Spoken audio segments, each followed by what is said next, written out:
Birth of a Nation, when it was released in 1915, it just had this extraordinary impact. It's a technical masterpiece, and the director, D.W. Griffith, was quite inventive and took film in a new direction.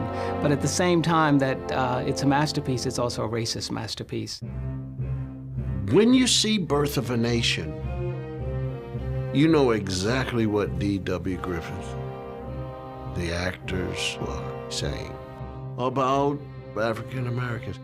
Audiences today, as well as audiences when it first came out, were absolutely shocked by some of the images that are in The Birth of a Nation. We can look at that film and we can see some of the black stereotypes that are going to, in many ways, dominate Hollywood cinema for decades to come. Predominant images there are these black bucks, these brutal African-American men. And during the Reconstruction period, they overtake the Southern community, they stop the whites from voting, they set up their own legislative session. And there we see Griffith really revealing to us these fears, these ties between, we see the ties between sex and racism. We see placards, they want intermarriages made legal. We see them leering at women. We also have a mulatto figure in the movie. She's the most sexual of the women, lusting after kind of power. So we get these stereotypes, these caricatures. And what made all this even more of a caricature was the fact that the major black characters in Birth of a Nation were played by white actors in blackface. So you don't have any kind of subtlety in the performances. Because when real African-American actors and actresses come to the screen, they're often going to try to work against the stereotype in a sense, and sometimes will be able to subvert it. But this does not happen in Birth of a Nation.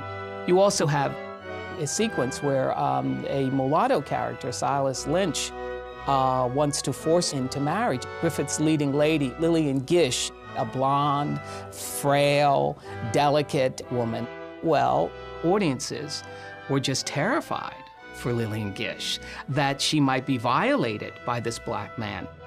There's another sequence where a renegade, Gus, pursues a young white woman, and rather than to submit to him, she throws herself from this cliff.